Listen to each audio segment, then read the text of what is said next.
Ya. ¿Estás viendo o no estás viendo? ¿Se ve? Ya, se ve.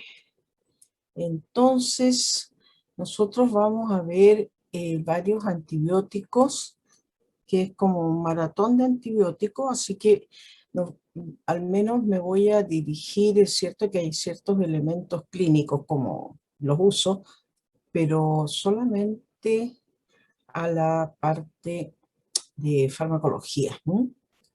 El resto, como ustedes ya en algún momento empezarán a ver la asistencia al hospital, supongo que ya lo entenderán más en su uso los antibióticos.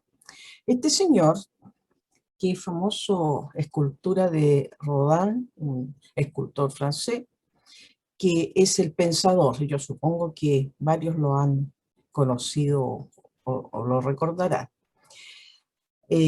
Auguste Rodin, esta es una estatua que se hizo en París en 1880.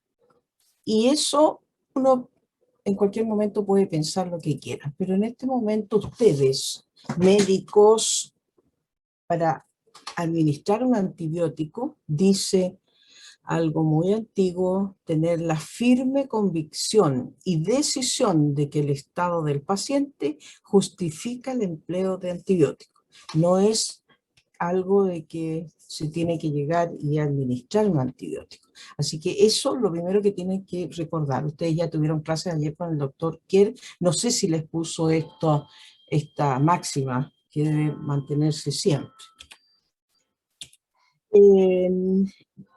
Un breve repaso, que es la clasificación de los microorganismos, eso ustedes también lo saben, gram positivos, todos los estáfilos excepto enterococo y los bacillus, que es importante, el Corynebacterium diphtheriae.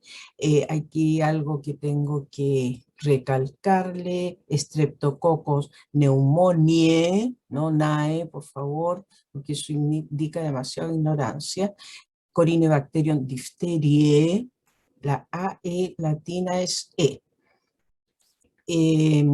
La listeria, los clostridium y los gram negativos, estoy poniendo por supuesto los que generan más frecuentemente patología en nuestra comunidad. Las neiserias, tanto la meningitis como la gonorrea, Bordetella pertussis, Acinetobacter, etc. Escherichia, Haemophilus influenzae, Klebsiella, Pneumoniae, la legionela, todo esto ustedes lo saben. Ahora, lo importante de tener esta lista es decir, ¿qué es lo que produce la Bordetella pertussis?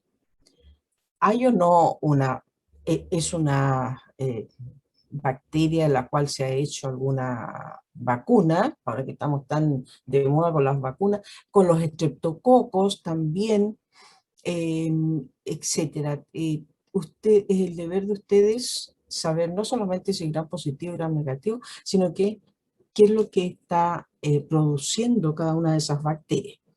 Labor del médico. La Yersinia pestis.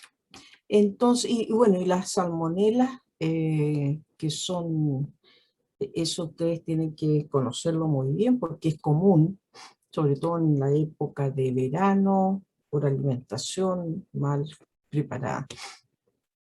¿Cuáles son los mecanismos de acción de estos antibióticos? Que los vamos a ver también. Aquí hay una clasificación que me interesa que también la tengan clara, las bactericidas. Y estos bactericidas, ¿por qué son tan eficaces? Por algo importante, porque cuando la bacteria está en un medio iso o hipotónico, es mucho más fácil romper la pared y por el mecanismo de acción de los bactericidas, la estructura de la pared bacteriana es la que se imposibilita de terminar su síntesis. Por lo tanto, si la bacteria está en un medio iso o hipotónico, va a ser mucho más fácil romperlo. Ahora, la gracia de estos antibióticos que son bactericidas, es que principalmente actúan estos primeros, que es lo que les hizo la clase ayer el doctor Kerr, van a tener la propiedad de ser menos tóxicos. Eso ya lo saben ustedes porque están actuando sobre una estructura bacteriana que nosotros afortunadamente no tenemos, perdón. Ahora, eso no significa que no vamos a tener una reacción adversa, ya sea por exceso, por el rash cutáneo, etc. Eso es un problema que también tienen que saber. Los otros bactericidas son los aminoglicosios o glucósidos, como sea, rifampicina, quinolona y el muy buen amigo metronidazol. De los bacteriostáticos, todos estos vamos a ver en este momento. Las sulfas, con su combinación con trimetoprim, que es el famoso cotrimoxazol, de repente uno por estos nombres parecidos en los fármacos, confundimos el cotrimoxazol con el cotrimazol, que es un antifúngico. Así que, por favor, este se llama cotrimoxazol, que es la combinación del sulfametoxazol con un trimetoprim. Vamos a ver las tetraciclinas, los macrólidos y el cloranfenicol. ¿Cuáles son sus mecanismos de acción? Perdón. Vamos a ver solamente, aquí están los de pared bacteriana, ahí lo voy a marcar mejor, ahí, los de pared bacteriana, que no voy a entrar en su análisis, porque como digo, ya los vieron, específicamente los beta-lactámicos que están al final, y actúan en esta parte de la bacteria, que es la pared bacteriana. Después tendríamos la membrana y el citoplasma. Nosotros vamos a ver estos sulfas, que también se llaman fármacos antimetabolitos, porque lo que están haciendo, inhibiendo estas enzimas, la teroatosintetasa y la dihidroxifolato reductasa. Ambos, tanto el trimetoprim, aquí está mal escrito, y sulfamidas en realidad, o sulfametoxazol, van a actuar en forma sinérgica para que no se sintetice el ácido fólico necesario para el DNA. Eso yo creo, voy un poquito rápido porque usted creo que todos lo saben. Sobre el 50S, que es este, actúan varios, eritromicina o macrólido, que vamos a ver ahora, el cloranfenicol y las lincomicinas, que son clinda y lincomicina.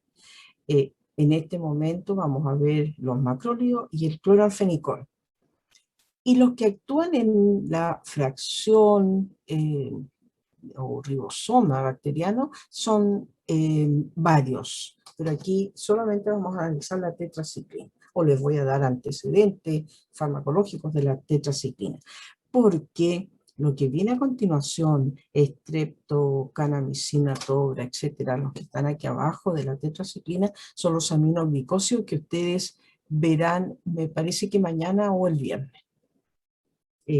Si mañana tienen clase. Ahí estamos dentro de esta bacteria. Y dentro, ahí, esto, les puse esta imagen que me parece decidora, porque es bonita el encuentro y que los gram positivos tienen una gran capa de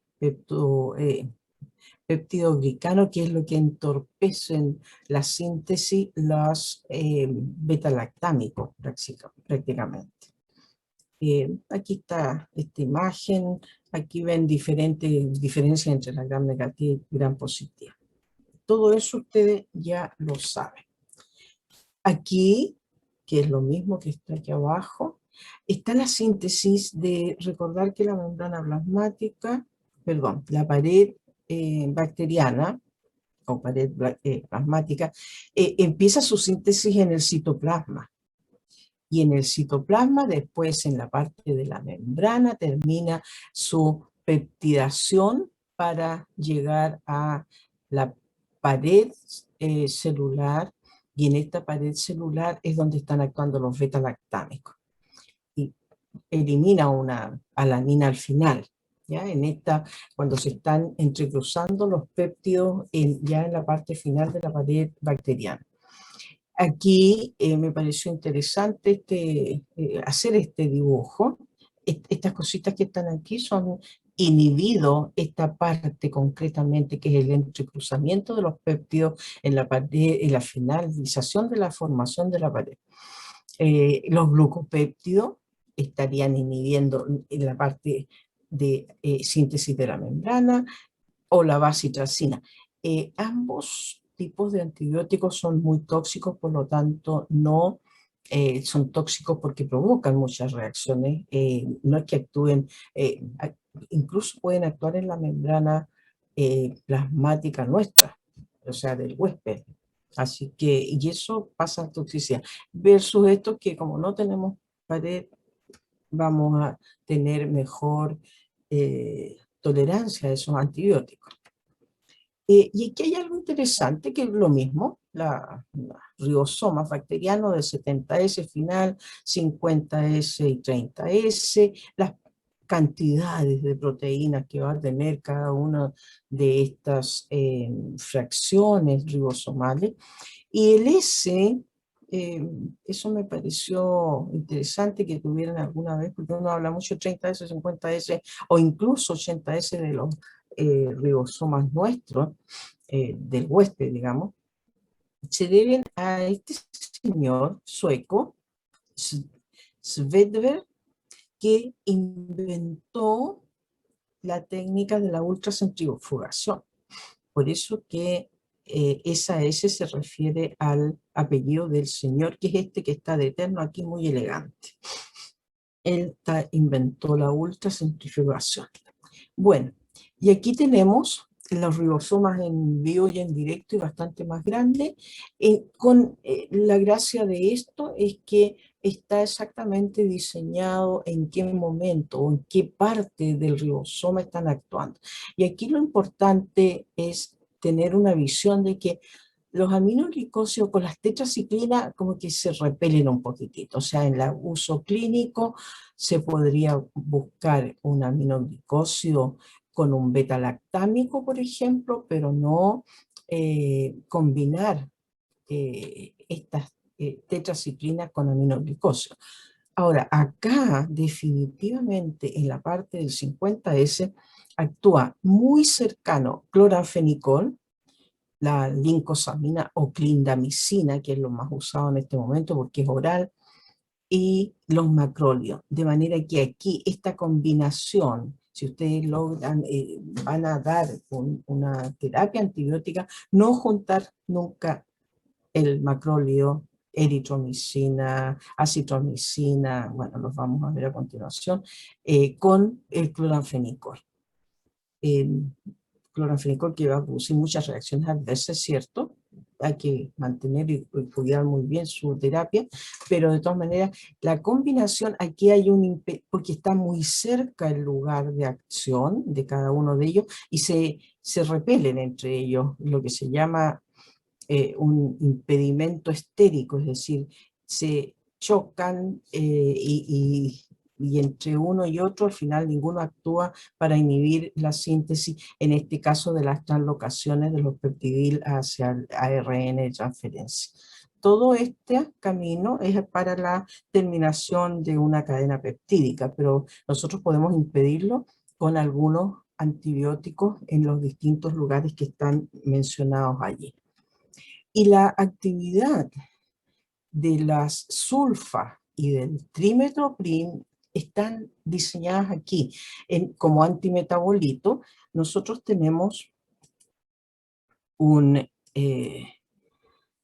tenemos que para formar el ácido fólico que va a ir en último término a formar las pirimidinas y las purinas en el ácido nucleico, tenemos la unión del parabenobenzoico con la pteridina, y esta enzima de hidropteroato sintetasa va a formar el dihidropteroico.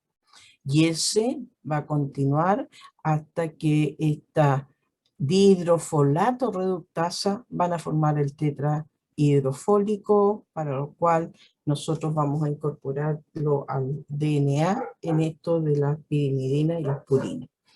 El trimetoprim actúa inhibiendo esta enzima, así como la sulfa inhibe la dihidroteroato sintetasa.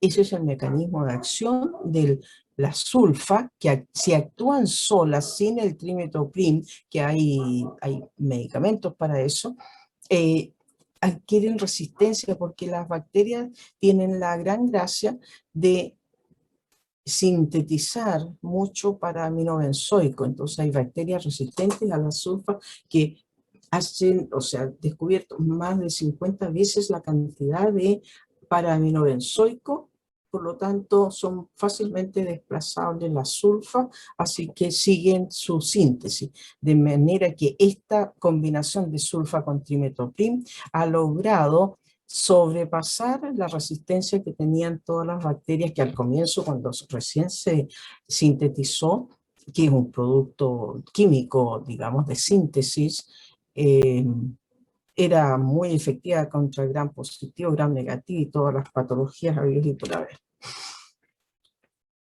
¿Qué es lo que es esta sulfa? El prontosil famoso es un colorante para tinción de bacterias. Así se descubrió. ¿Y cómo se descubrió? Este señor, Gerhard Domack, que es un alemán, que trabajaba en el laboratorio Valle, y un montón de gente más. Ustedes saben que siempre aparece el cabeza del equipo y el resto de la gente como que no existiera. Hay muchos detrás de investigación. El señor que se creó en este momento, en el año 32, el primer quimioterapéutico, que no es el nombre antibiótico, porque este es producto de una sustancia química que se descubrió porque en el intestino se metaboliza, y dentro de ese metabolismo, gracias a eso este señor fue el que dijo, aquí pasa algo porque se desdobló nuestro prontosil. Y el prontosil es esto, es un compuesto bastante grande, diría yo, y a nivel de las bacterias intestinales, enzimas intestinales van a desdoblar este doble enlace y nos va a quedar la sulfa, por un lado, y que esa sulfanilamida, que fue el nombre inicial, es la que va a impedir la síntesis del ácido fólico en último término de las bacterias. Y gracias a eso se logró un gran avance en la medicina. Ahí está el para-aminobenzoico, que es muy igual a la sulfa, de manera que el para-aminobenzoico es bloqueado por la sulfa, y esta sulfa, que no es igual, va a lograr impedir la síntesis del ácido fólico. Nosotros tenemos ahí la similitud estructural de la parte sulfanilamida con el para-aminobenzoico. Y esa es la gracia de esta sulfa, que al comienzo fue, piensen ustedes, el año 1930 y tanto, toda la gente se moría, pero apenas tenía un rasguño, se infectaba, cero asepsia, y la gente se moría. La mortalidad descendió en forma dramática, muy fuerte, gracias al uso de las sulfas al comienzo, tal comienzo hace un poco menos de un siglo, o un poco más de un siglo. Aquí está este señor Gerhard Domack con el prontosil, que es una anilina. Por suerte se desdobla porque si no sería muy tóxico para el ser humano. De ahí que sacaron entonces la famosa sulfanilamida. Se empezó a tratar cuando se descubrió septicemia estafilocócica. En este momento los estáfilos no son con sulfa sola, pero se hicieron estudios correspondientes, y la sepsis puerperal, que era mucho la mortalidad materna e incluso del recién nacido o o inútero era muy grande, se disminuyó increíblemente, sobre todo la muerte materna, infecciones meningocócicas, etcétera. O sea, allí se empezó a usar los primeros quimioterapéuticos. No podemos hablar todavía de antibióticos.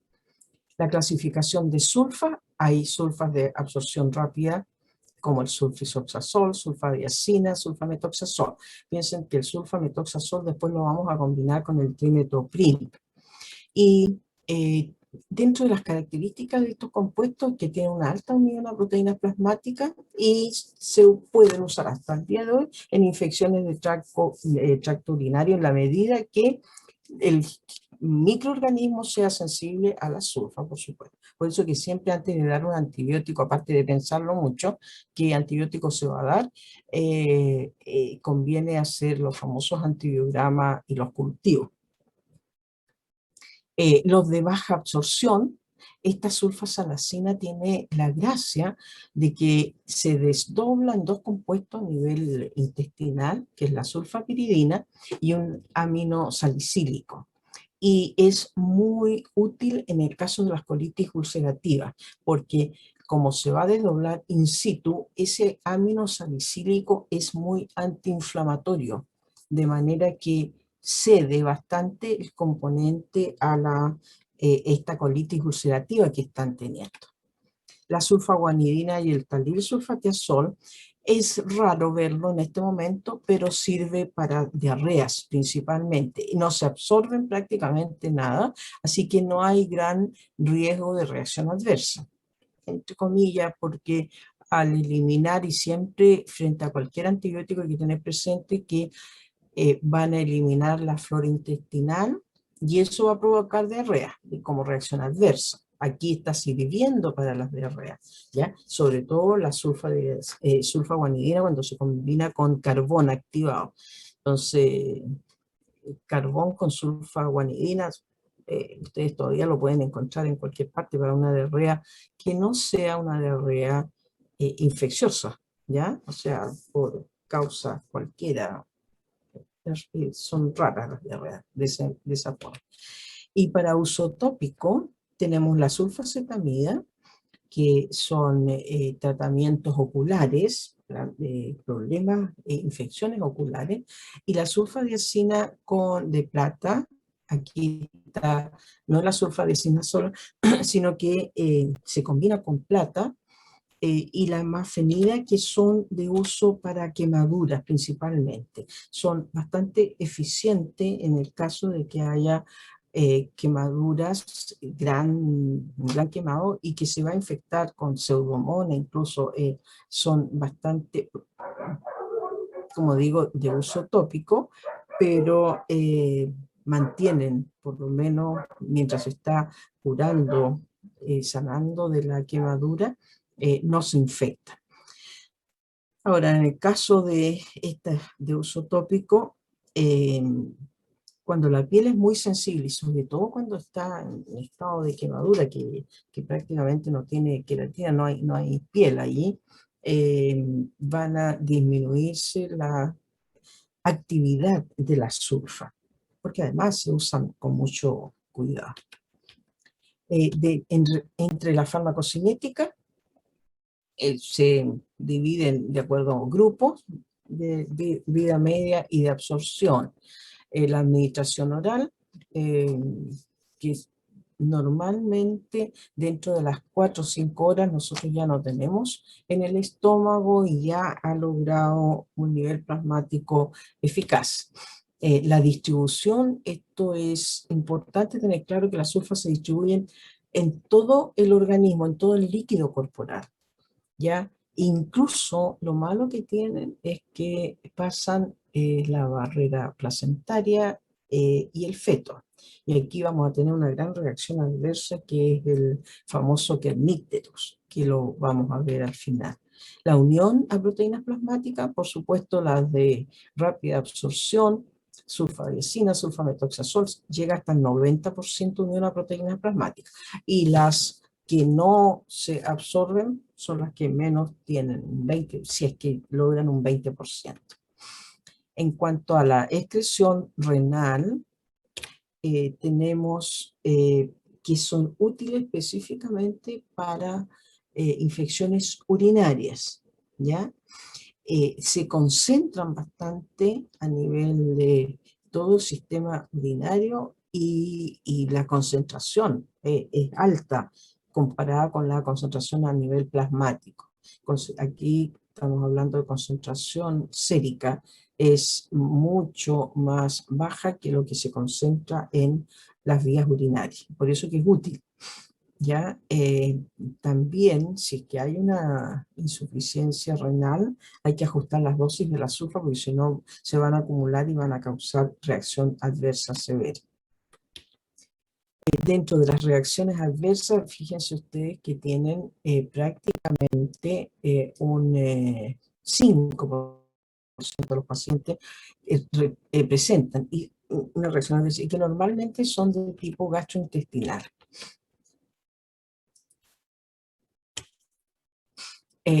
Alergias, todo tipo de alergias, que esta fiebre es provocada normalmente por una activación del sistema inmunológico, exantemas, urticarias, etcétera. Muchas reacciones alergia y esto es un poquitito vómitos y náusea, eh, me faltó un acento, náusea aquí veo.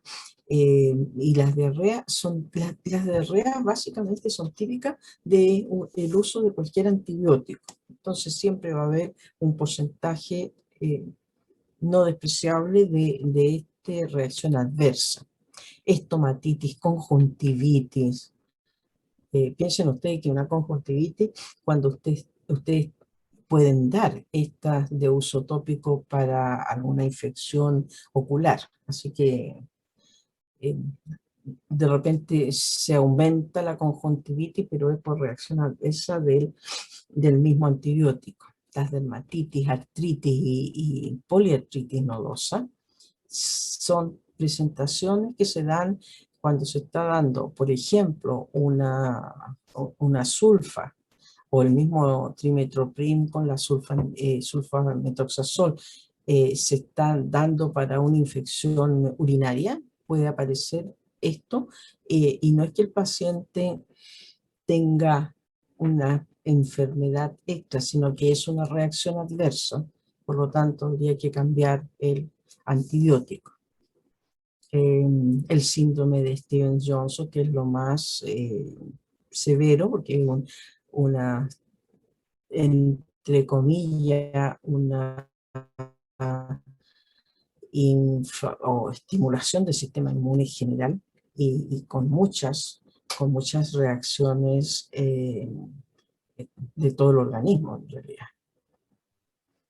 Las hepatitis y la psicosis es en pacientes muy específicos que pueden presentar o es una dosificación muy alta, pero en pacientes que tienen una personalidad o una característica borderline, ¿ya? Es decir, que está entre lo normal, yo creo que cada uno tenemos un estado o en algún momento casi psicótico, pero hay personas que cualquier estímulo les desencadena un cuadro, puede ser momentáneo, de psicosis, y la sulfa no, no están exenta de eso, de esa característica. Y el cotrimoxazol, ya dijimos que era el sulfamethoxazol con la dihidroteroato sintetasa, que es lo que está inhibiendo, y se le suma o hace sinergia con esta inhibición del trimetoprim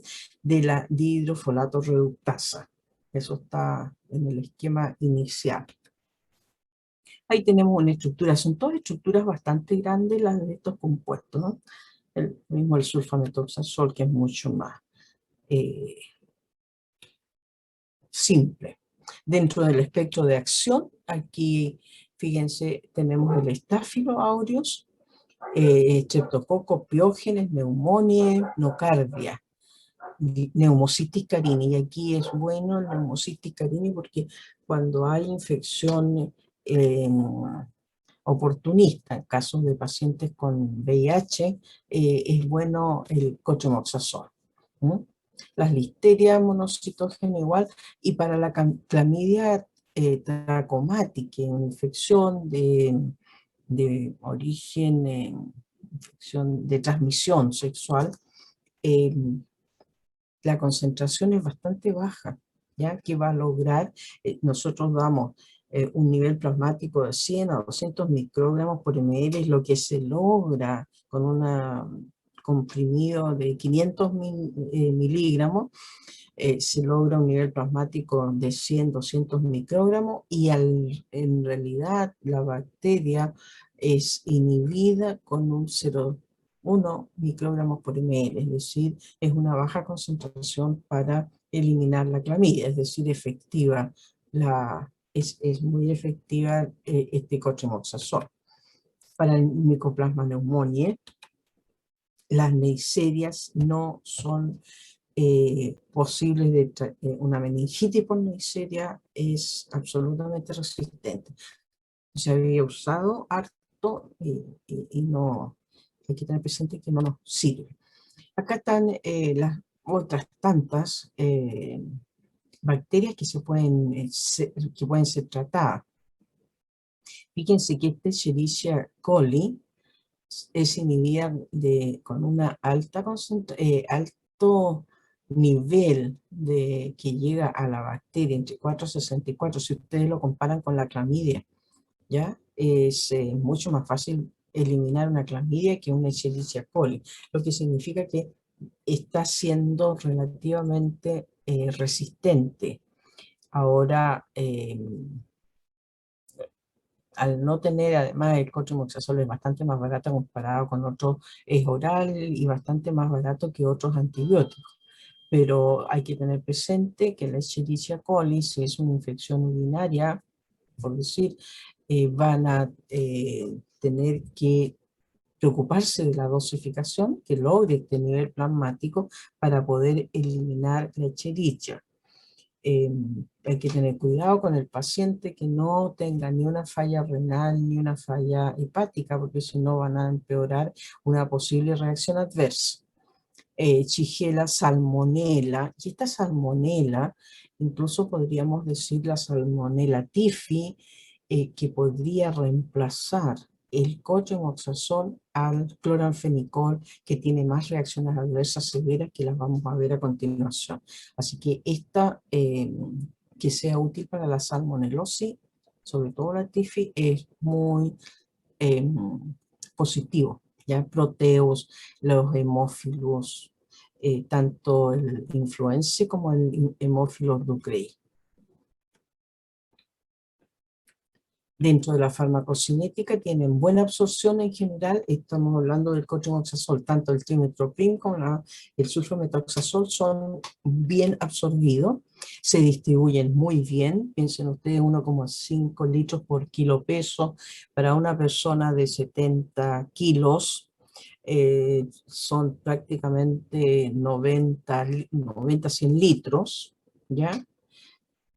Sí, 90, 100 litros, pongamos, y eso es más allá del agua corporal. Eso significa que está dentro de las células y logra distintos tejidos.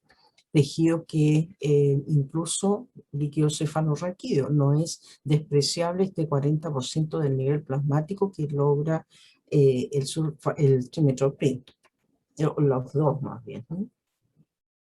La excreción es básicamente vía renal. La vida media del cotrimoxazol es 10 y hay que tener presente que va a ser removida por hemodiálisis.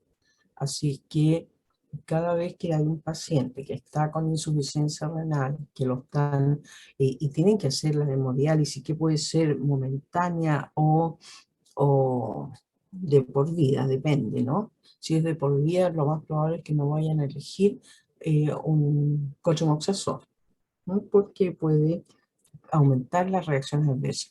Y las dosificaciones se dan antes de la hemodiálisis, unas 4 o 5 horas antes de hemodiálisis, pero, cuando se ajustan las dosis y se ajusta el horario del paciente, pero después hay que tener presente que hay que volver a darle el fármaco, el cotrimoxazol, porque va a quedar sin nada eh, dado el proceso de limpieza.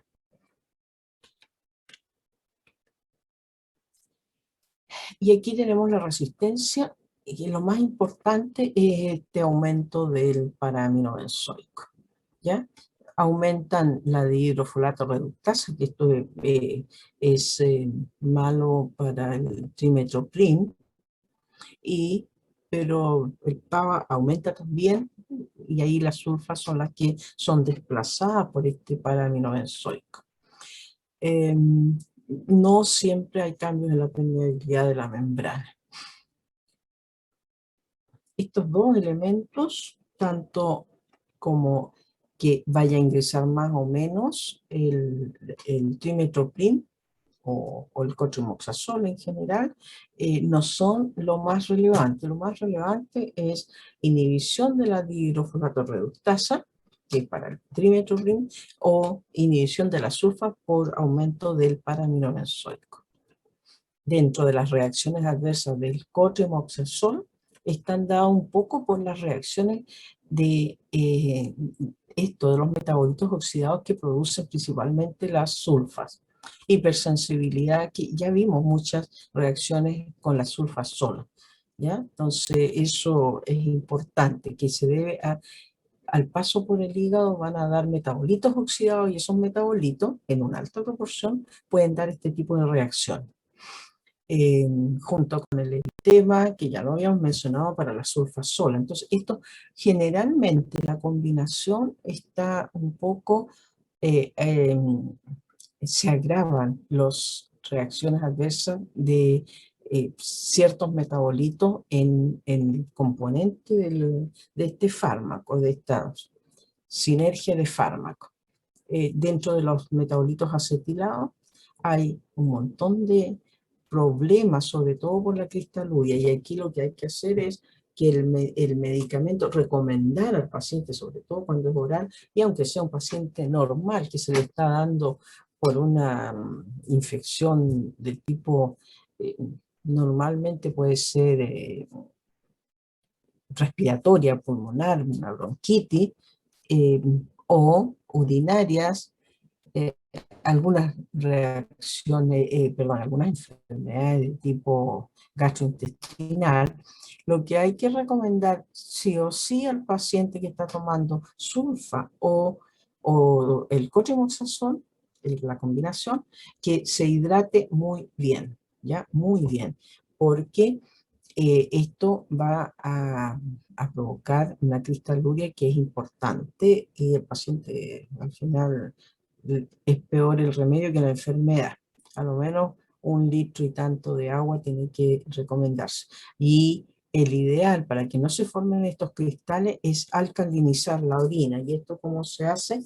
Proporcionando bicarbonato de sodio al paciente junto con el agua, o si está hospitalizado, se puede hacer vía endovenosa para no tener problemas de cristalosis. Y si está hospitalizado y si está por supuesto, el hecho de reposo va a agravar esta situación de mayores cristales.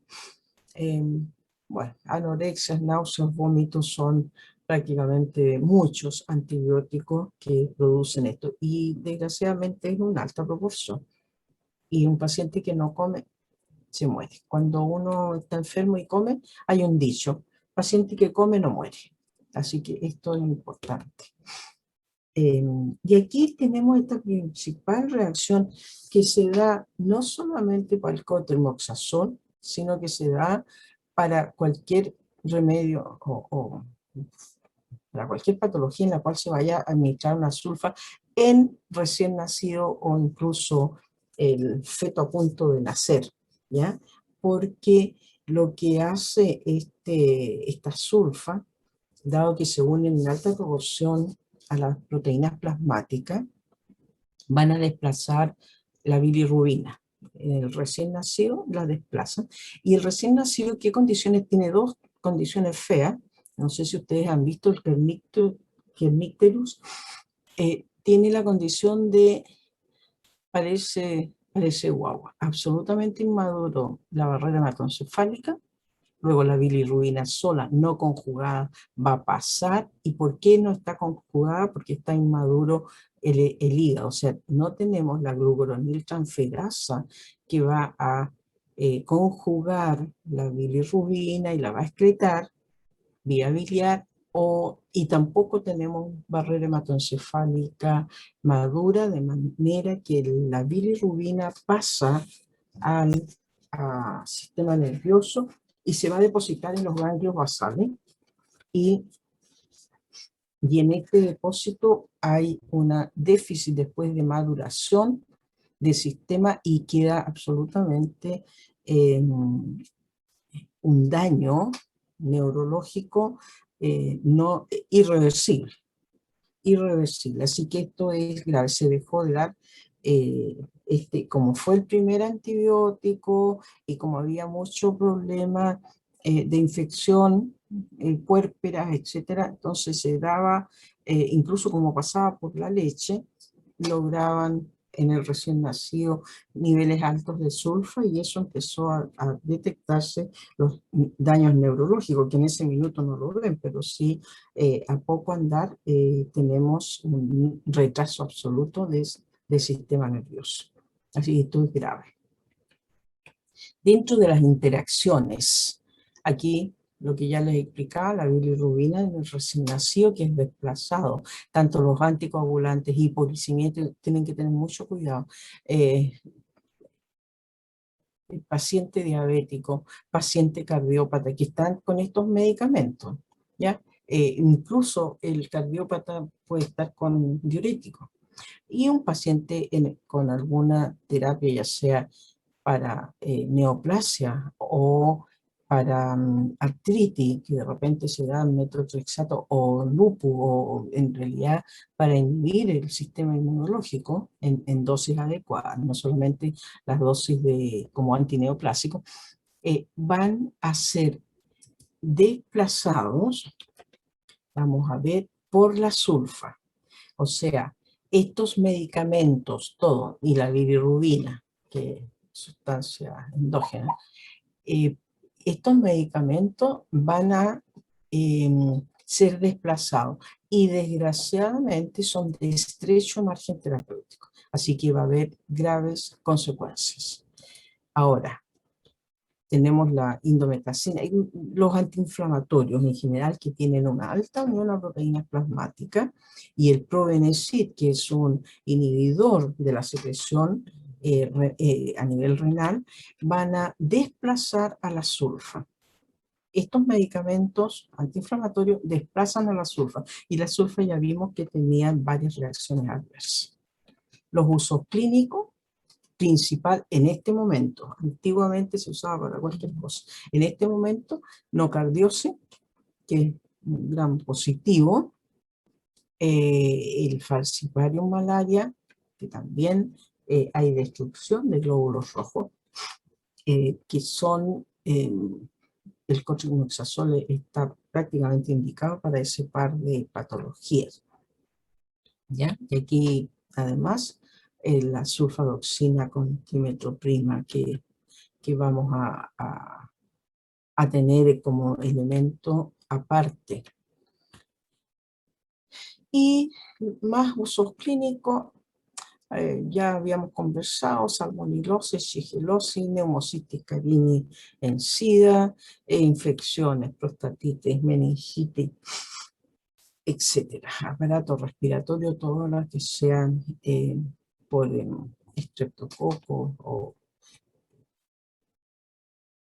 o la legionela neumófila también es útil.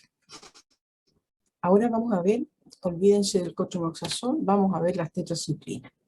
Las tetraciclinas, que son derivados de streptomyces. Aquí ya no estamos hablando de quimioterapéuticos, sino que de antibióticos. Los antibióticos, porque provienen de un la mayoría de hongos. Streptomyces. Tenemos la clortetraciclina, que es el Streptomyces aureofaciens, incluso las primeras tetraciclinas, que es la clortetraciclina, el nombre comercial, no lo puse, era la auromicina, que capaz que todavía exista por ahí una auromicina de nombre comercial, por esta clasificación que se hizo de la clortetraciclina. De la tetraciclina, la oxitetraciclina, que es el Streptomyces rhumbosus, y demeclociquina más, aquí nos faltan, ese demeclociclina, debí haberlo puesto, es semisintético, con la base de estos 4 ciclos le ponen ciertos componentes o radicales y van a generarse los compuestos más bien sintéticos, que es la minoxiclina y la doxiciclina. ¿Qué gracia tiene que este medicamento, que prácticamente se usa poco? Se usa o tetraciclina, alguna de ellas, o la doxiciclina, que es lo uso normal. La gracia que tiene es que han mejorado, como ustedes ven, estos medicamentos. La peor reacción adversa es un gran dolor de estómago, ¿ya? Una irritación gástrica importante. La gente, después de la tercera dosis de tetraciclina, cada 8 horas normalmente, ya no da más, no tomo más porque esto me duele mucho el estómago. Así que con esta modificación de la demeclociclina para compuestos totalmente sintéticos, que es la aminociclina y la doxiciclina, se mejoraron muchos parámetros farmacocinéticos que los vamos a ver a continuación. Aquí el mecanismo de acción ya vimos en el ribosoma 30S y su espectro. Hay bacterias aerobias o anaerobias, Rickettsia, clamidia también, la clamidia trachomatis, igual que el cotrimaxazol, siendo de mecanismos distintos de acción. Micoplasma, Spiroqueta, Mycobacterium y los bacteroides, principalmente la doxiciclina aquí para Bacteroides fragilis, para bacilos gram negativos, como esto, el Helicobacter pylori, que ustedes deben conocer, que principalmente es a nivel gastrointestinal, y se puede usar una tetraciclina, cosa que no es muy recomendable, o se usa mejor un macrolio, una acitromicina. La eritromicina también provoca dolores de estómago y todo, entonces mejor usar la acitromicina, que es conveniente porque se da una vez al día, mientras que la eritromicina cada 8 horas, lo mismo que la tetraciclina. La resistencia la tenemos, que es resistencia a tetraciclina, disminución de permeabilidad. Las tetraciclinas entran por transporte activo, ¿ya? Y si hay un cambio en la membrana celular de esta bacteria, vamos a impedir su penetración, ¿ya? Y los factores por plásmidos normalmente, los plásmidos, ustedes saben, son pedazos o estructuras mínimas de DNA que te van a transmitir de célula en célula, de bacteria en bacteria, van a transmitir esta condición de no permeabilidad o de disminución del transporte activo, etc. Y la otra cosa es la salida o sacada del antibiótico. Son muy astutas las bacterias.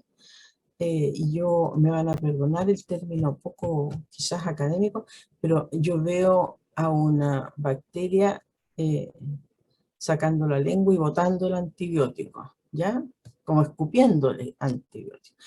Tienen mecanismos muy astutos porque se saturan del antibiótico y lo van a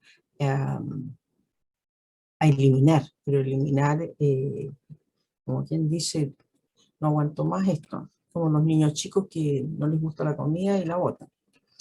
Y aquí es rara vez a nivel del ribosoma 30S hay cambio de esa estructura donde van a unirse las tetraciclinas, y hay una modificación en su síntesis de manera que no hay un sitio activo a nivel del ribosoma.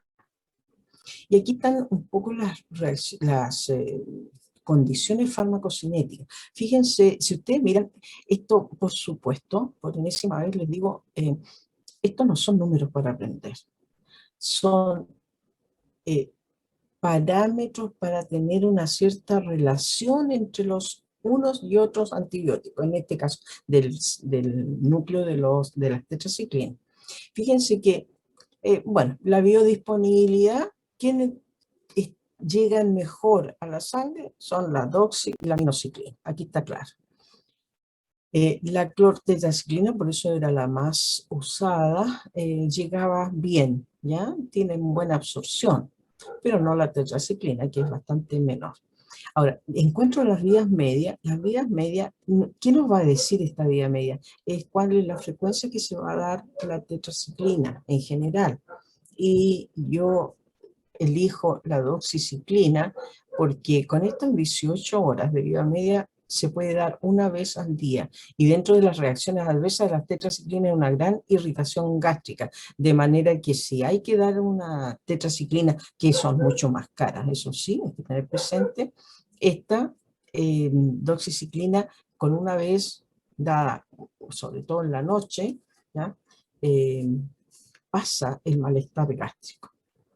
En cuanto a la excreción, se excretan toda vía renal, y este porcentaje de excreción es la tetraciclina pura, no el metabolito, ¿ya?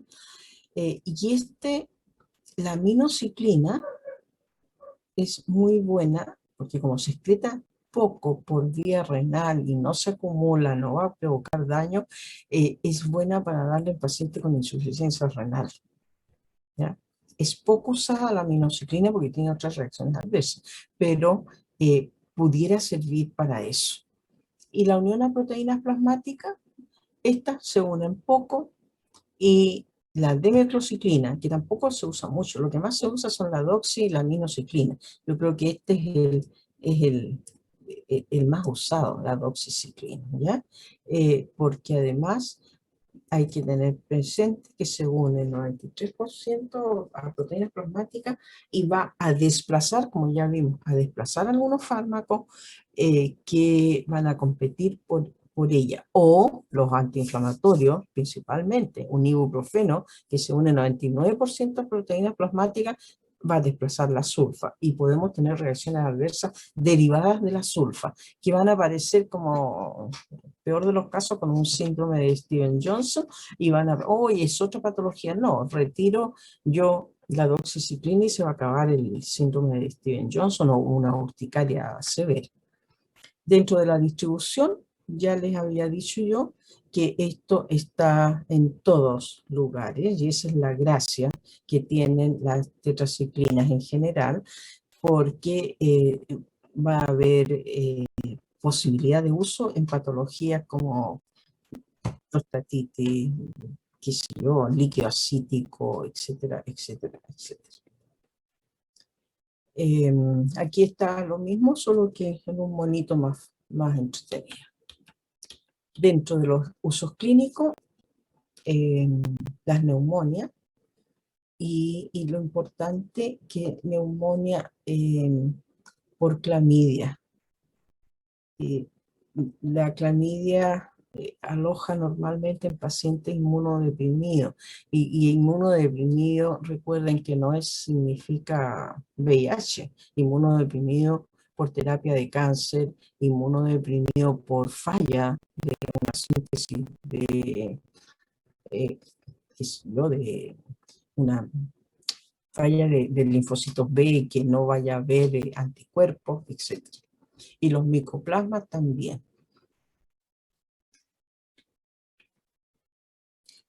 Y aquí este punto del cólera es bueno. El cólera, vibrio cólera, que son epidemias normalmente, es bueno porque con la simple tetraciclina, la más barata, aunque tenga que tomarla cada 8 horas, eh, pero se sana eh, una, una población donde haya surgido este vibrio cólera.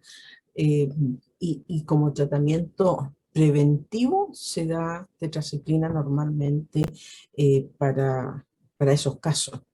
Leptospirosis, Rickettsia, clamidia, ya lo habíamos mencionado, la clamidia, y en el granuloma. Aquí hay problemas, estos granulomas son y clamidias, enfermedades de transmisión sexual.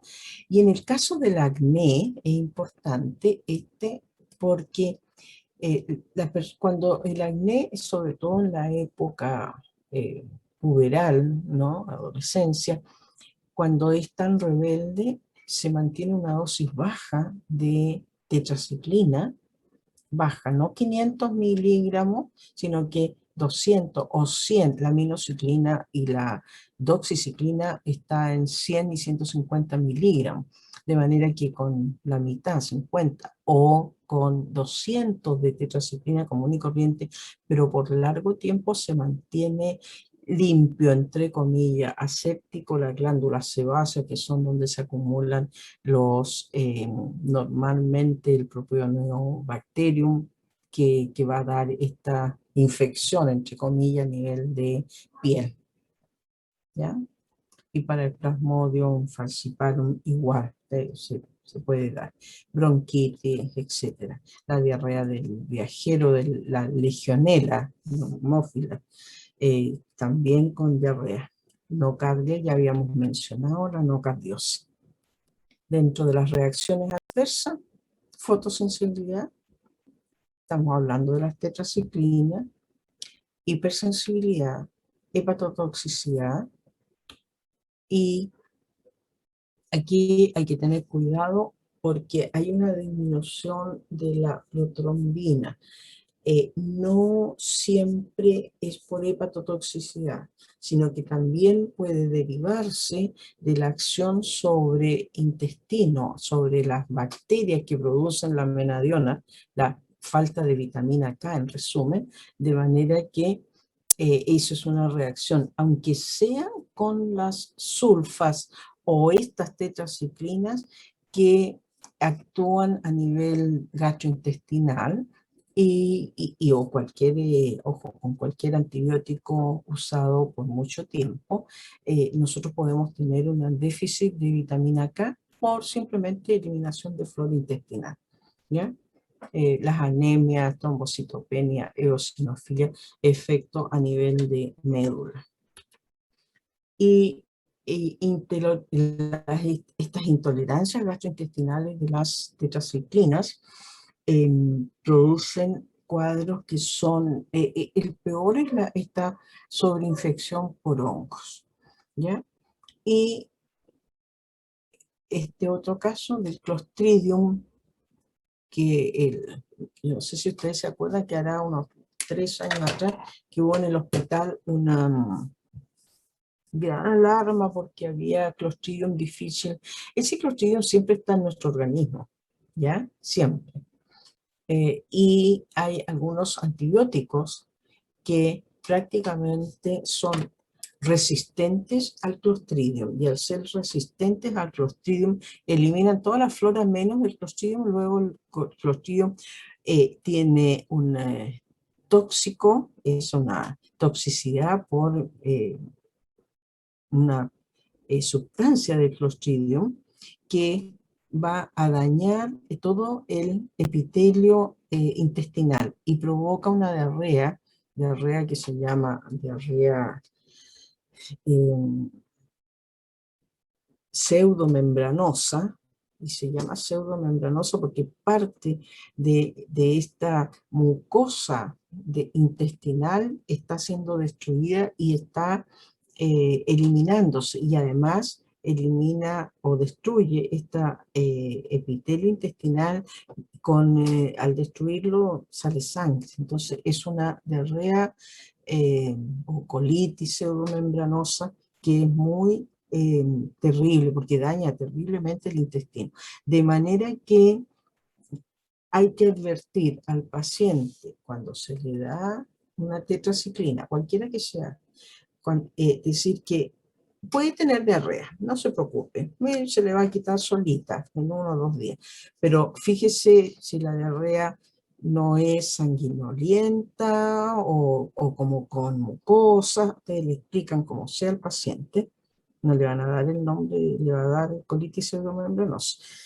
Así que, por favor, avise de inmediato, porque lo que hay que hacer urgentemente es retirar el Clostridium, perdón, retirar la tetraciclina, cualquiera que ella sea, y dar de inmediato un medicamento o un fármaco que destruya a este Clostridium.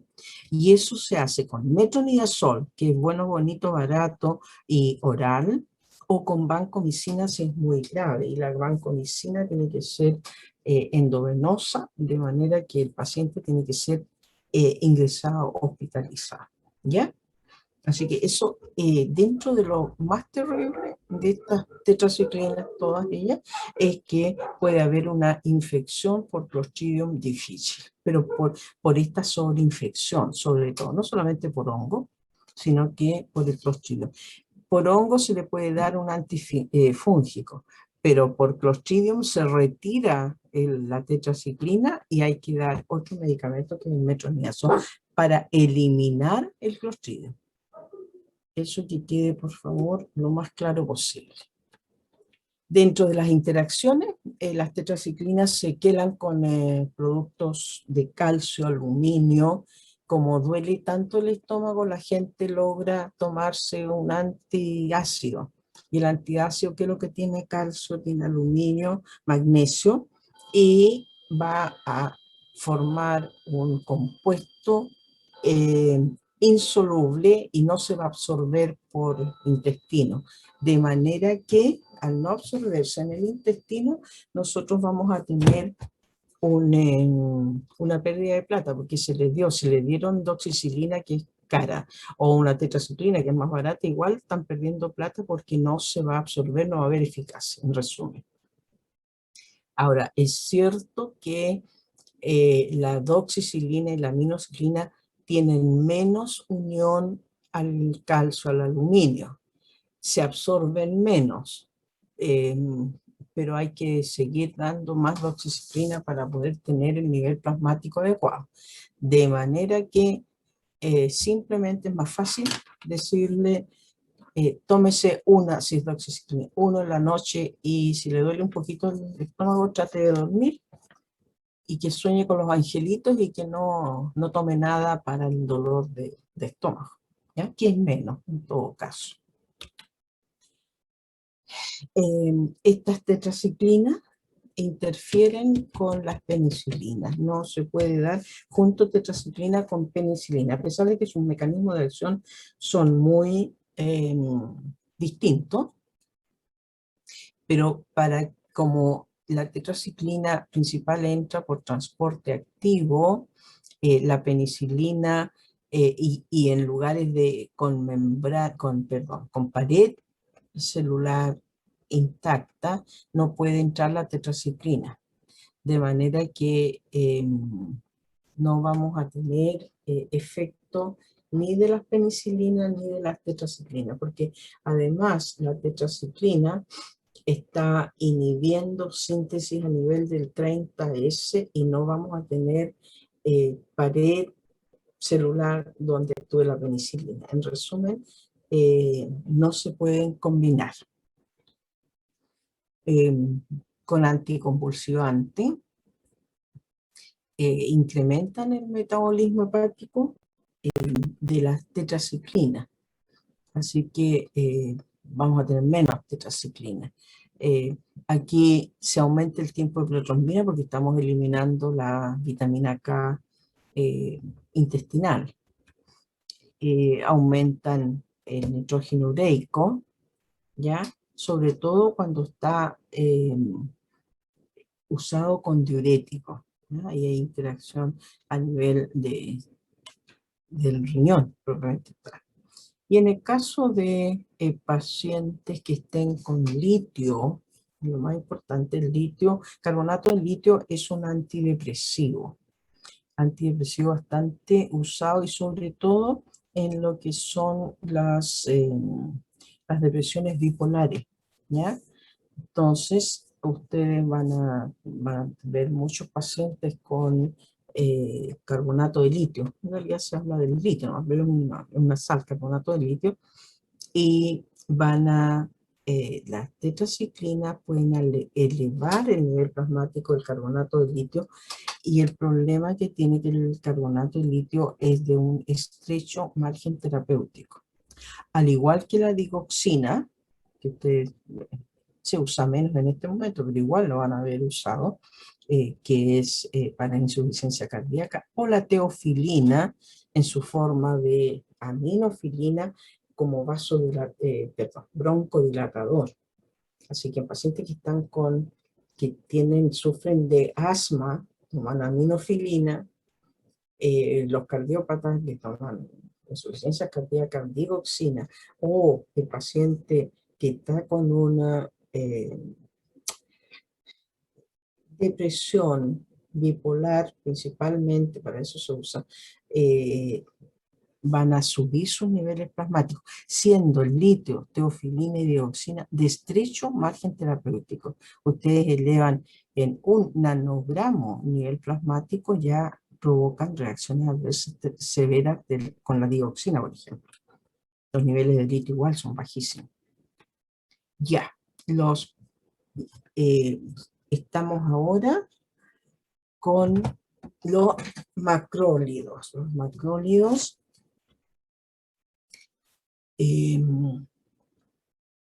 estos son macrólidos y otros tantos más, pero eritroclaritroacitromicina, que es lo que se usa normalmente en como fármaco aquí digamos, en nuestro medio.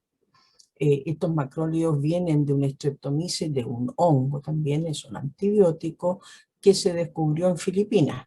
¿Ya? Ahí está una serie de macrólidos que al comienzo eran muy apetecidos. Sobre todo, la gracia que tiene eh, es para pacientes, los tres pacientes que son alérgicos a penicilina. Un alérgico a penicilina y que necesita un antibiótico que sea absolutamente eficaz para un estreptococo, beta hemolítico, típico amigdalitis purulenta, o sea, hablemos en castellano, ¿ya? Para este estreptococo, lo primero, una inyección benzetacina, que es la benzatina, ¿no es cierto? O un beta-lactámico. O para el estreptococo neumonía, igual, una penicilina, una amoxicilina, y ahora se puede usar con sulbactam, etcétera, etcétera, para evitar la destrucción por las beta-lactamasas. Entonces, pero resulta que este paciente es alérgico a la beta-lactámico. Por lo tanto, se acude a la eritromicina, como hay que darla cada 8 horas prácticamente y duele tanto el estómago, se va a la claritromicina o a la acitromicina. La gracia de la acitromicina es que la pueden dar una vez al día, la claritromicina 2 veces al día. En realidad no es, yo puedo decir acitromicina una vez al día, porque a la hora que sea, yo me lo tomo cada 24 horas. En el caso de la claritromicina, no es 2 veces al día, es cada 12 horas, que no es lo mismo. O la roxitromicina, que es bastante más cara. En resumen, estos macrólidos surgieron de este Streptomyces erythraeus, descubiertos en las tierras de Filipinas. Macrólidos ¿por qué se llaman macro? Porque son grandes, son compuestos orgánicos muy grandes. Y estos son la quinopristina y la dalfopristina, todavía no están, aquí no están en uso. Mecanismo de acción: a nivel del ribosoma 50S. Aquí tenemos nosotros el macrólido que está impidiendo la nueva, la nueva agregación del péptido para formar esta cadena proteica. La gran gracia como acción farmacodinámica de los macrólidos es que se empezó a investigar cuál era el efecto concreto que estaban produciendo, porque no era solamente que eliminaran las bacterias, ya un estrepto o lo que fuera, sino que había un proceso antiinflamatorio importante antes incluso de eliminar todas las bacterias. Y se descubrió que estos macrólidos actúan sobre los neutrófilos, ¿ya? Y aumentan su apoptosis, ¿ya? Disminución de radicales libres, etcétera. Y eso, al tener más muerte de neutrófilos, tenemos menos inflamación. Lo mismo que disminuyen estas citoquinas, porque hay disminución de interleucina 8, disminuyen esta migración de neutrófilos, por lo tanto, no tenemos lo que produce ustedes saben, de respuesta inmunológica. No hay todos estos elementos, entre comillas, vulgarmente conocidos como los mediadores químicos de la inflamación, ¿ya? Que estos neutrófilos están provocando las famosas partículas o mediadores que van a provocar los problemas de inflamación. Por eso que va a eliminar más rápidamente. Lo mismo que esta formación de los famosos biofilm de las bacterias en Pseudomonas aeruginosa es notable. Eh, en el transporte ciliar, fíjense que es en una infección bacteriana pulmonar o bronquial, más bien, bronquial, hay mucha producción de mucus y ese mucus está aumentando la multiplicación de las bacterias y está entorpeciendo el buen funcionamiento de los cilios. Por lo tanto, si nosotros inhibimos esta viscosidad, se disminuye toda la mucosidad que está aquí, vamos a estar en realidad disminuyendo la inflamación. Y eso ayuda porque penetra mejor el antibiótico a las bacterias y las elimina más rápidamente, más la eliminación de neutrófilos y todo. Y esta es la gran gracia que al comienzo era importante los macrólidos como reemplazos de penicilina o de alérgicos a penicilina y en realidad son efectivos no solamente por eso, sino por esto, porque disminuyen el proceso inflamatorio, ayudando a la mejoría, por supuesto. El espectro de acción, aquí tenemos bastante, además que estos macrólidos sirven para enfermedades respiratorias. Aquí están todos los estreptos Bordetella pertussis. ¿Qué es lo que está produciendo la Bordetella pertussis? ¿Alguien me puede decir? ¿Qué produce la Bordetella pertussis? Nadie, de los 10. Leslie, Ignacio, ¿nadie? Eso es lo que tienen que saber ya. Ustedes, es cierto, yo creo que el próximo semestre van a empezar a ir a la clínica y le van a preguntar, oh, y tiene tal cosa. ¿Quién lo produce? O tiene tal bacteria.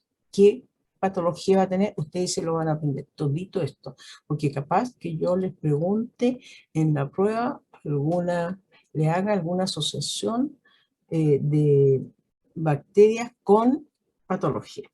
Así que esto es muy común, es muy común. Ya, las enfermedades de transmisión sexual, aquí está facilito, eh, y otros gramos. ¿Qué son, qué es lo que producen los colinebacterios? Patologías serias. La Gardnerella vaginalis, etcétera, y los entéricos también. mucho que aprender de aquí.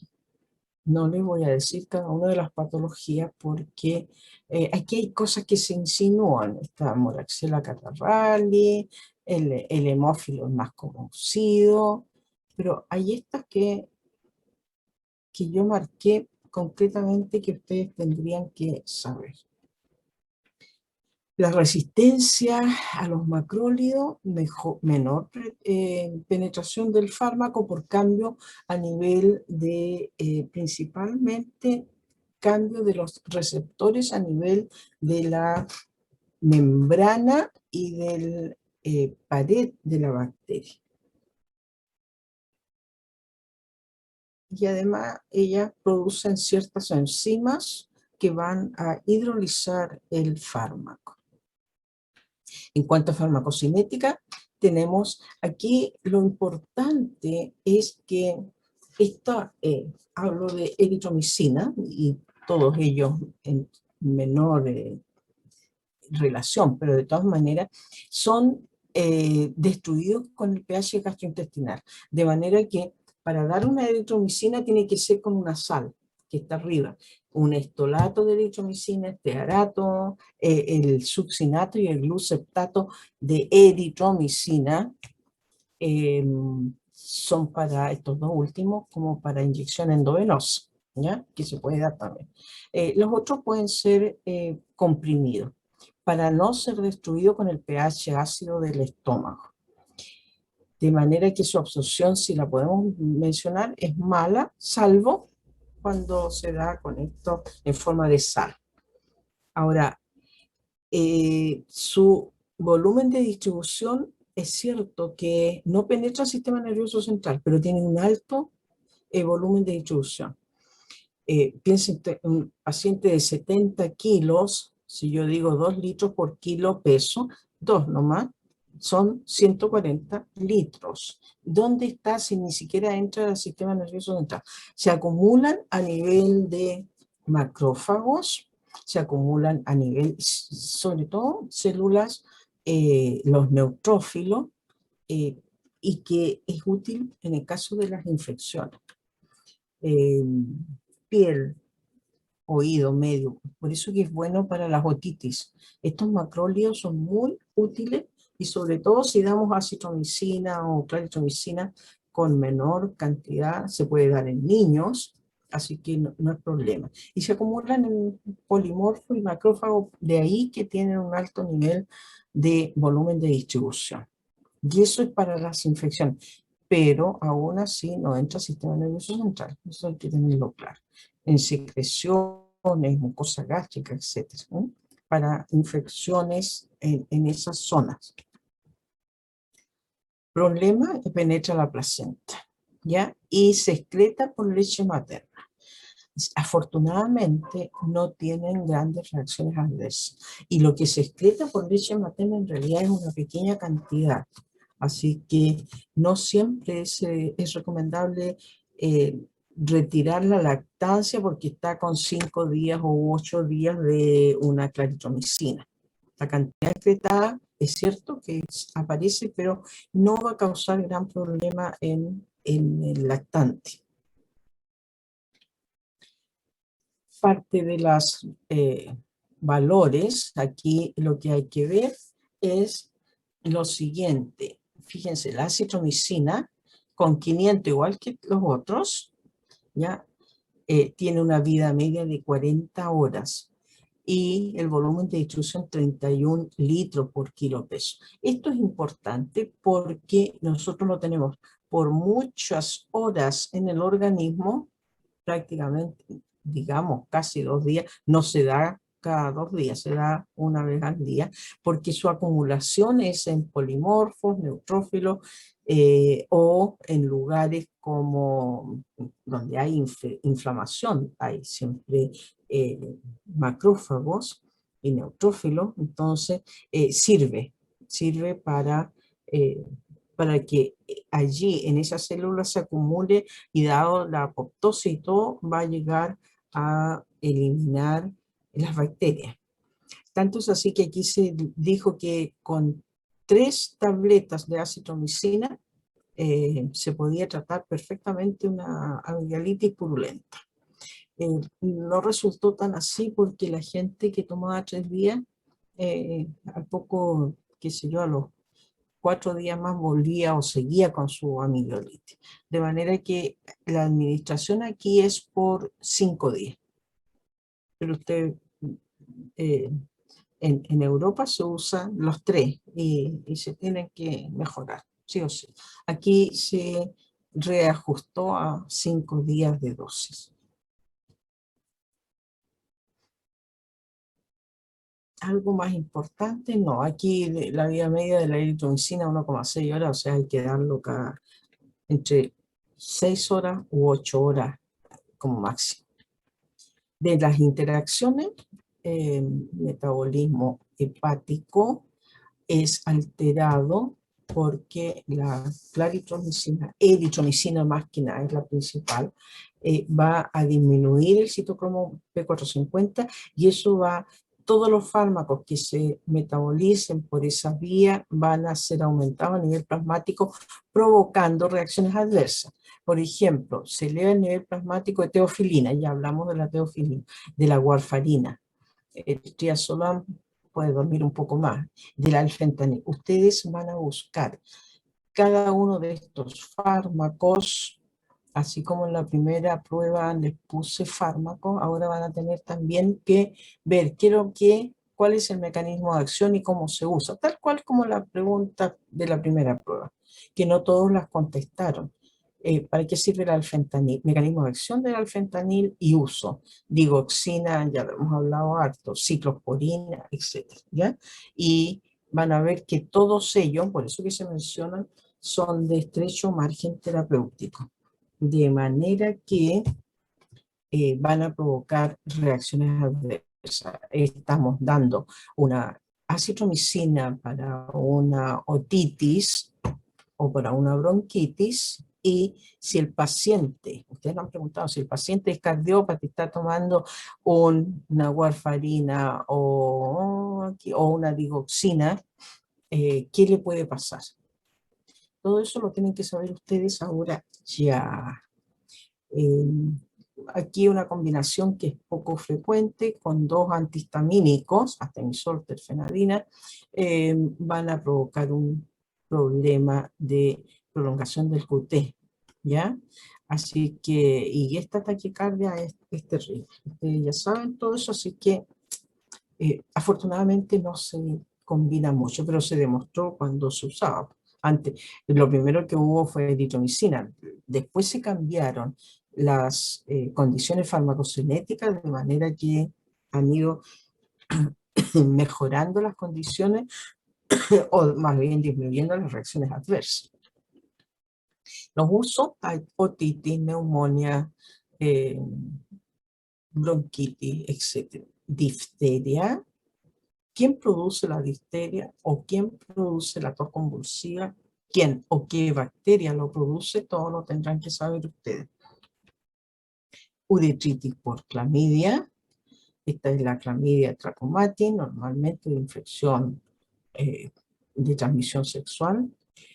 La gastritis por hemófilo. Recuerden que también podíamos dar una tetraciclina, pero es preferible dar una claritromicina para el hemófilo, perdón, para el Helicobacter pylori, en vez de dar una tetraciclina que tiene más reacciones adversas. Y son más suavecitos las macroles.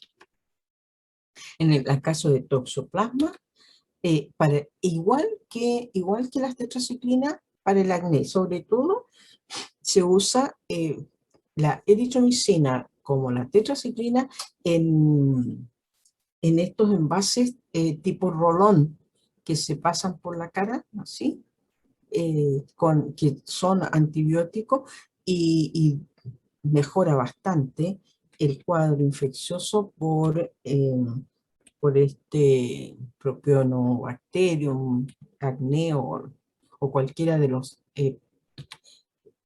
microorganismos que provocan esta infección a nivel de las glándulas sebáceas. Infecciones por Mycobacterium avium, que Mycobacterium, como cualquier Mycobacterium, es infección intracelular. De lo que estamos deduciendo que estos no solamente están actuando sobre la bacteria, sino que también sobre nuestras células, que es lo que muchas veces provoca las reacciones adversas. Eritromicina.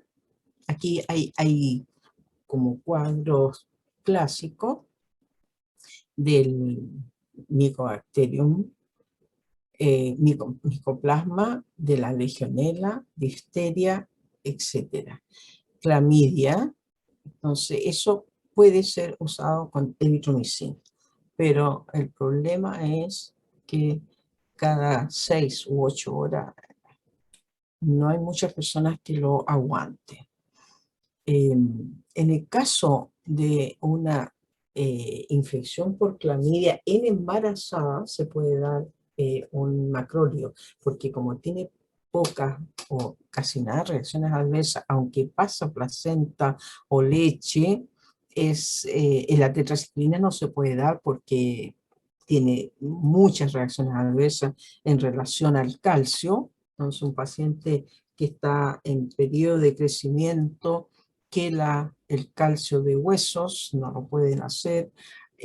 Para la madre que tiene que estar dando leche, tiene que tener calcio suficiente, o sea, no se puede dar tetraciclina en las madres embarazadas o en los niños o en los ancianos, porque disminuimos la cantidad de calcio, de manera que la alternativa para cualquier tratamiento con tetraciclina en estos casos, cuadros límites, digamos, no es que el embarazo sea un límite, sino que cuadros especiales, y hay una infección por clamidia, tendría que ser reemplazado por una macrolida. Claritromicina específicamente, hay normalmente es preferible a la eritromicina por eh, Helicobacter pylori también es preferible, porque estos, como se dan cada 12 horas o una vez al día, es más fácil tratar la gastritis. ¿Mm? Infecciones de piel, profilaxis para Mycobacterium avium, y, o puede ser el Mycobacterium tuberculoso también, ¿no? Y la enfermedad de transmisión sexual, que ya habíamos medianamente conversado. Dentro de las reacciones adversas gastrointestinales, son pocas, cefaleas, hipersensibilidad. Y este cuadro se ha descubierto que la razón no es la eritromicina, es la forma farmacéutica de la sal. El estolato es el que provoca esta colestase, que se pensaba que era como un cuadro biliar o vesícula biliar que estaba con cálculo, entonces se operaba y resulta que era una inflamación nada más de tipo alérgica, entre comillas, por el estolato. La eritromicina en sí, cuando se da como succinato, no pasa lo mismo, o en mucho menos proporción. La ototoxicidad se está dando un macrolio para un cuadro de otitis, pero puede provocar esta disminución de la audición, que es un cuadro pasajero. No, y se da solamente cuando, no solamente, se da principalmente cuando la eritromicina ha sido dada por vía endovenosa en pacientes graves, que no se le pudo dar penicilina, se le da eritromicina endovenosa, y ahí sí puede provocar la hipoacusia, pero se pasa. Cloranfenicol. Eh, Esto es corto, así que aunque ya pasamos, son las 10:33 según tengo yo, pero vamos a hablar 2 palabras del cloranfenicol. También es un streptomyces que se descubrió, adivinen dónde, en Venezuela.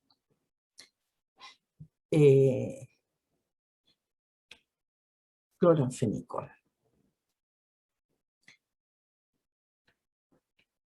El espectro de acción, hemófilo. Si ustedes ven, estos mismos espectros de acciones para los otros antibióticos que hemos visto, ¿ya? Entonces, ustedes tendrán que seleccionar el mejor antibiótico, no tanto por la sensibilidad del microorganismo que ustedes tengan, sino por las condiciones del paciente.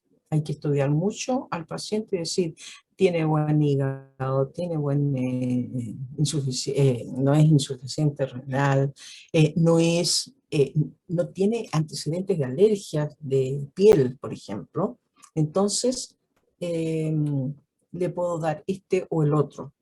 Y ahí se elige el antibiótico. Para la Neisseria meningitidea o la gonorrea, para Salmonella typhi. Aquí, esta Salmonella typhi es, al comienzo, este cloranfenicol apareció en el año 50, ¿ya? Y como había tanto, poco aguas potables, y además no se conocía la salmonela, era muy fácil adquirir una fiebre tifoidea. Verduras mal lavadas, con aguas que no son aguas muy limpias, sino que eran las aguas prácticamente contaminadas con alcantarillados de campo, etcétera. O sea, muy común. Entonces se tenía este cloranfenicol a mano, pero resulta que el cloranfenicol da una reacción adversa que la vamos a ver después. Sigue pudiendo usarse para la salmonelosis, pero en este momento ha sido reemplazado, me parece que lo dijimos, ¿sí? Por el cotrimoxazol. Mucho mejor porque hay menos reacciones adversas graves como las del cloranfenicol. Hay una salmonela linda. Brucelosis. Esta brucela, porque es importante, también tienen que buscar el origen de la brucelosis. Se llama Brucella abortus. ¿Por qué se llama Brucella abortus? ¿Y cómo se transmite al ser humano? Después la Bordetella pertussis, que nos vuelve a aparecer, que no saben qué es lo que produce, y es algo muy común. Para la Escherichia, a pesar de que la Escherichia está siendo bastante resistente al cloranfenicol. Antes era de uso rutinario. Infecciones urinarias, cloranfenicol. Todo. De una vez.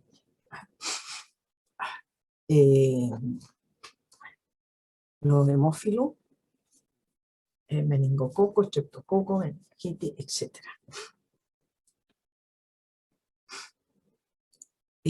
Bacterias, bacteroides, la Moraxella lacunata, que, perdonen, mi alergia no me deja en paz. En realidad el espectro de acción es bastante común a muchas de las otras antibióticos, ¿ya? Pero recuerden bien ese esquema que no pueden usar juntos y van a estar muy bien en sus diagnósticos. El mecanismo de acción de los macrólidos 50S. Ahí estamos con el 50S, que es este grandecito que está aquí, entre comillas, más grandecito. Bueno, tiene mayor peso de sedimentación, por eso que es más grande. Los mecanismos de resistencia. Hay un plasmidio que muy astuto, sobre todo en los gram negativos. Estos macrólidos sirven mucho mejor a los gram positivos. ¿Y por qué el gram negativo no? Porque por un plasmidio se adquirió la capacidad de sintetizar esta acetiltransferasa específica, que nosotros cómo conjugamos a nivel hepático los macrólidos y muchos otros fármacos, pero los macrólidos es por una acetilación, por una transferencia del grupo acetilo hacia el macrólido y por lo tanto va a ser más fácil excretarlo. Ahora, las bacterias aprendieron eso, lo aprendieron antes de lo que ustedes saben de antibióticos y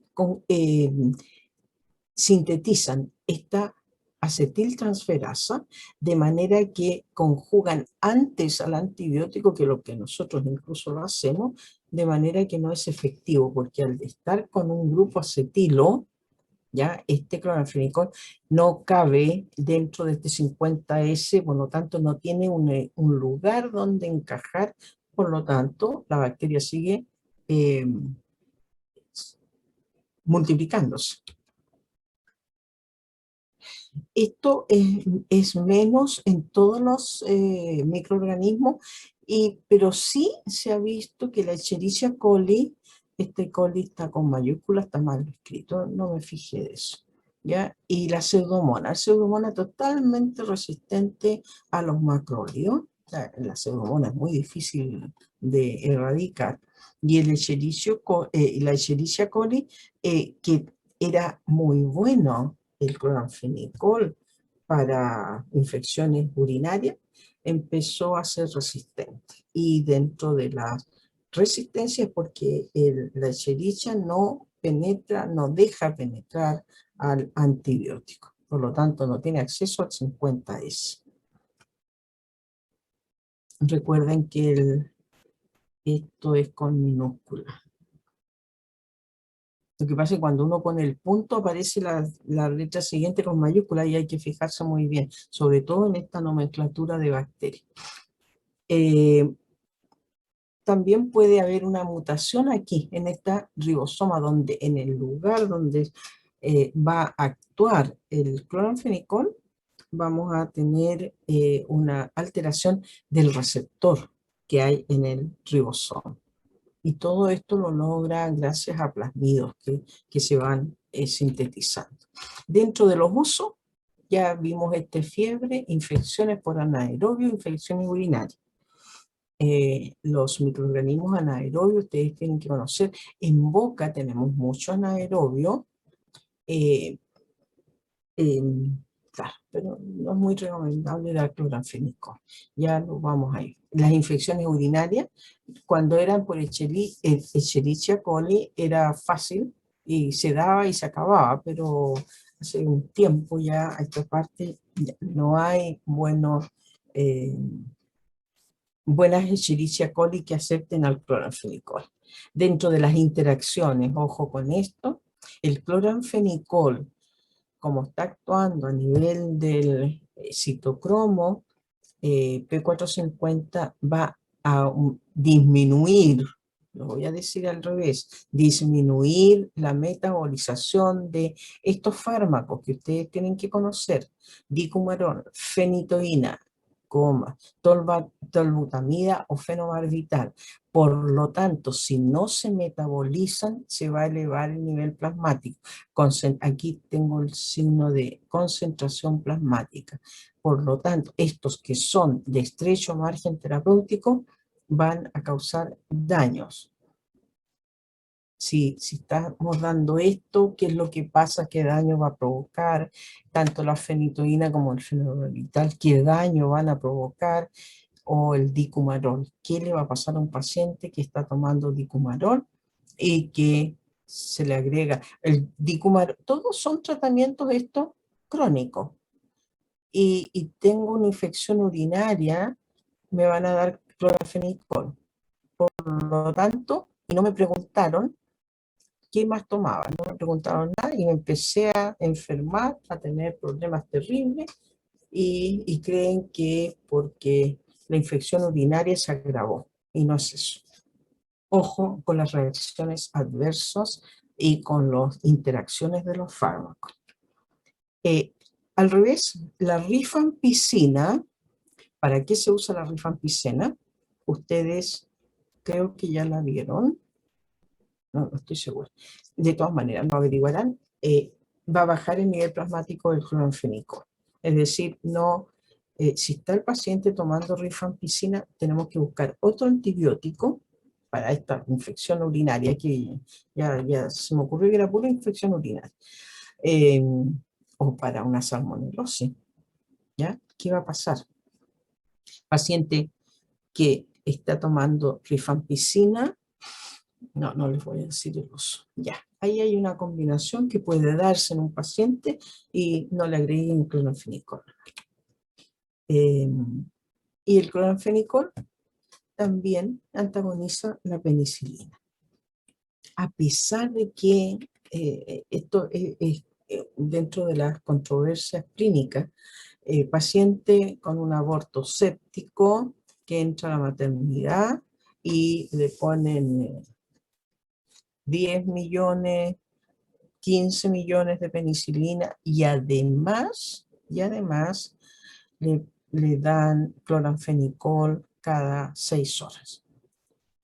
La teoría dice que estos se antagonizan. Sin embargo, los pacientes con puro penicilina, mejor, las personas con estos abortos sépticos, mejoran menos cuando se les da solamente penicilina, pero igual se le da este cloranfenicol. Ahí hay una controversia, es cierto, bueno, lo que se dice que en caso de la sepsis hay muchas bacterias que están en distintos estados de multiplicación. Entonces, algunos, porque la penicilina va a destruir la pared y el cloranfenicol necesita pared para penetrar al ribosoma. Entonces, dentro de todas las bacterias que está eliminándose por penicilina la pared, hay otras tantas que todavía no actúa la penicilina, por lo tanto el clorfenicol puede penetrar y ahí aumenta o hacen sinergia para mejorar al paciente, ¿ya? Así que eso, cuando usted entre en la maternidad, hay pocos abortos sépticos en este momento, más aún si se lograra la aceptación del aborto legal, digamos, capaz que ya ni lo vean, pero puede darse. Y estas reacciones adversas que son, aquí vamos a terminar, creo. Lo peor del clorfenicol son estas reacciones hematológicas. Hay dos tipos. Una que es porque se dio mucho, por mucho tiempo, o porque el paciente tenía la disfunción hepática, se produce una anemia que es absoluta, tanto, o sea, no podemos hablar de pancitopenia, pero sí anemias con hartos problemas, tanto de plaquetas, de leucocitos y todo, pero es reversible. Apenas se ve que el paciente está y esto se ve con un simple hemograma, eh, que está bajando demasiado, entonces se tiene que cambiar porque hay reacción adversa severa. El otro problema que sí es terrible es la respuesta idiosincrasia, es decir, una reacción propia de ese paciente que va a presentar puede ser con una dosis, ¿ya? O incluso con un tratamiento normal y después de 2 meses aparece con esta anemia aplásica. Es decir, hay una destrucción a nivel de la médula ósea por efecto que ese es porque inhibe las mitocondrias, inhibe la producción de energía a nivel mitocondrial, de manera que las células muertas y son muy susceptibles a la médula ósea. Por eso que hay aquí esa anemia plástica que es normalmente irreversible, la gente muere. ¿Qué pasó cuando recién se dio, nació al público, al uso clínico años 50? Sobre todo en Europa, que eran los primeros que tenían los antibióticos, y hubo muchas muertes, entonces se retiró el clorfenicol. Y se retiró y se empezó a investigar, y y se dieron cuenta que la anemia era por estos efectos a nivel de la médula ósea. Y dijeron, esto es fácil, porque si nosotros ingresamos a un paciente y le damos cloranfenicol, antes de darle cloranfenicol se hace un hemograma.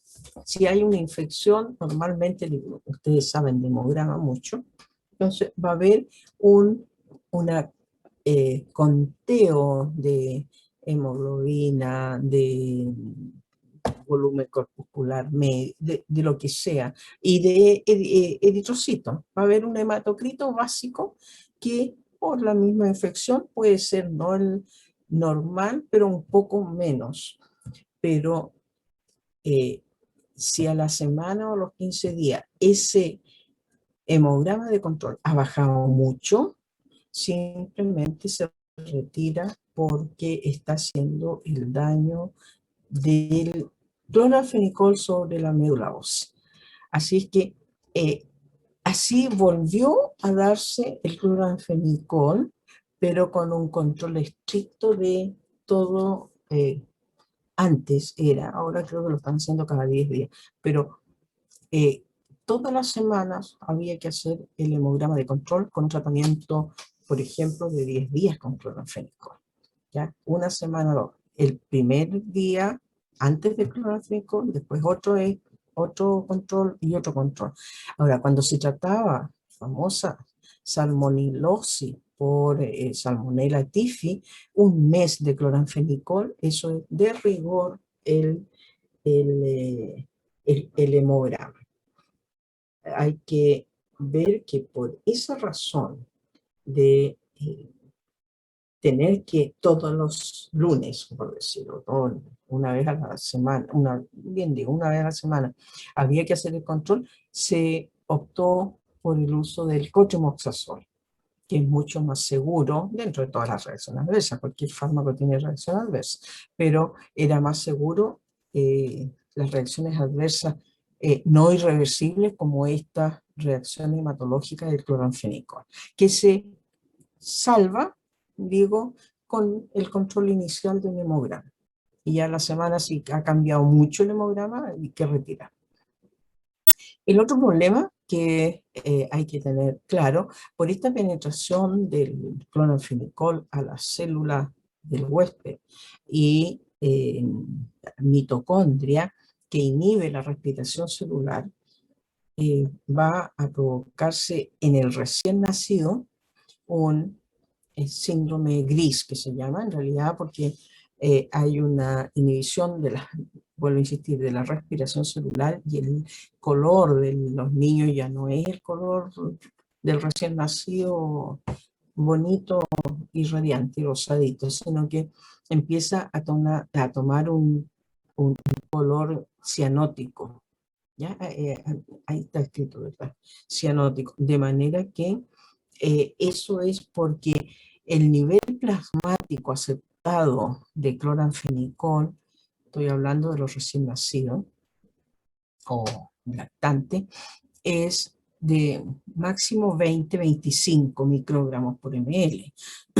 Si no hay un buen control del nivel plasmático, o porque no se consideró bien una falla hepática posible o la normal falla hepática del recién nacido, pasó a 40 y ahí vamos a lograr tener esta reacción adversa. De manera que tanto por el problema hematológico como por esto del síndrome gris, perdón,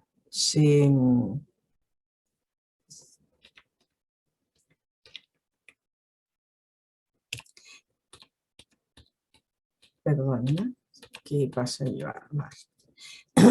Se ha dejado de usar el cloranfenicol. El otro es típico déficit de vitamina K, que ya lo habíamos mencionado, pero se da más con el cloranfenicol. ¿Ya? Y aquí está el control que habíamos mencionado. Dentro de los parámetros farmacocinéticos se absorbe bien, tiene un volumen de distribución con un poquitito más del volumen de agua corporal, metabolización hepática, y aquí fíjense que se conjuga con esta glucuronidrotransferasa, que las bacterias, por estos mecanismos de resistencia, crearon su acetiltransferasa para poder conjugar y que no actuara sobre el ribosoma 50S. La vida media de clorfenicol es 4 horas, de manera que por lo menos hay que darlo unas 4 o cada 6 horas, mejor dicho. Eh, está esta vida media aumentada en pacientes con cirrosis, bueno, pues no tenemos glucuronización, así que casi hora. Y en el neonato y prematuro, porque también tienen inmadurez hepática, así que es obvio que se aumenta la vida media. Desgraciadamente hay atraviesa esta barrera placentaria hasta 80% es alto. ¿Ya? Y esto es lo último, ¿no? No se asusten, sí, es lo último. Está muy feo, desgraciadamente aquí en la casa no tengo un escáner para haber sacado, esta es varias hojas que aparecen en el Goodman y Gilman al final de todos los capítulos, donde dice, sí, es al final, no está en el capítulo de antibióticos, que debería estar, sino que al final dentro de los anexos. Fíjense que esto es súper cómodo porque ustedes, sobre todo cuando ya tienen práctica, porque ya son gastroenterólogos, cardiólogos, neurólogos, ya saben qué es lo que dar al paciente en primera, segunda y tercera elección. Pero esto esto es una sola hoja que yo tenía con un escáner. Aquí dice cocos gram positivo. Acá dice cocos gram negativo, ¿ya?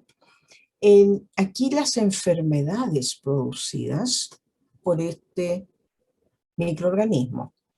¿Y qué es lo que voy a dar en primera, segunda, tercera o cuarta elección? Normalmente aquí ustedes verán las penicilinas, ¿ya? En una endocarditis partieron por una vancomicina a germen sensible, ¿no? Pero si esto no es posible porque el paciente es